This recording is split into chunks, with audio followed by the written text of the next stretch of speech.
ዮሐንስ ምዕራፍ 7 ግንባሮም ዝተሓትሙ 144 ሽሕ እስራኤላውያን ቁጽሪ 1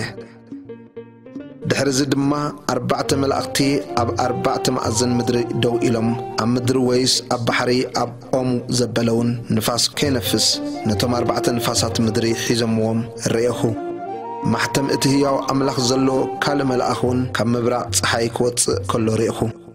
ንሱ ኸኣ ነቶም ምድርን ባሕርን ክጎድኡ እተዋሃቦም 4 መላእኽቲ ብብርቱዕ ድምፂ ፀውዖም እሞ ነቶም ባሮት ኣምላኽና ኣብ ገግንባሮም ክሳዕ እናሓትሞምሲ ምድሪ ወይስ ባሕሪ ወይስ ኣእዋም ኣይትጉድኡ በለ ቁጽሪ እቶም ሕቱማት ድማ ሰማዕኹ ካብ ዘሎ ነገድ ደቂ እስራኤል 144 ሽሕ ሕቱማት ካብ ነገድ ይሁዳ 12,000 እተሓትሙ ካብ ነገድ ሮቤል 12,000 ካብ ነገድ ጋድ 12,000 ካብ ነገድ ኣሴር 12,000 ካብ ነገድ ንፍታሌም 12,000 ካብ ነገድ ምናሴ 12,000 ካብ ነገድ ስምዖን 12,000 ካብ ነገድ ለዊ 12,000 ካብ ነገድ ይሳኮር 12,000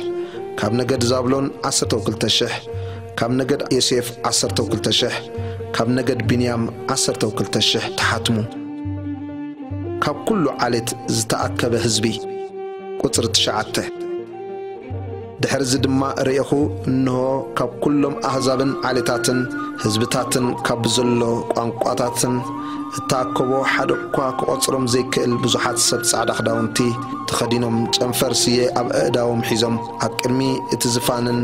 ኣብ ቅድሚ እቲ ገንሸልን ደው ኢሎም ርኤኹ እሞ ምድሓን ናይቲ ኣብ ዝፋን ተቐሚጡ ዘሎ ኣምላኽናን ናይቲ ገንሸልን እዩ እናበሉ ዓው ኢሎም ጨደሩ እቶም መላእኽቲ እውን ኩላቶም ኣብ ዙርያ እቲ ዝፋንን እቶም ሽማግለታትን እቶም 4 እንስሳን ቆሙ ኣብ ቅድሚ እቲ ዝፋን ድፍግም ኢሎም ከዓ ኣሜን ውዳሴን ግርማን ጥበብን ምስጋናን ክብርን ስልጣንን ሓይልን ንዘለዓለም ዓለም ንኣምላኽና ይኹን ኣሜን እናበሉ ንኣምላኽ ሰገዱ ቁጽሪ 13 ካብቶም ሽማግለታት ሓደ ድማ እዞም ጻዕዳ ክዳውንቲ እተኸድኑስ እንታወት እዮም ካበይ ከመጹ ኢሉ መለሰለይ ኣነ እውን ጐይታይ ንስኻ ትፈልጥ በልክዎ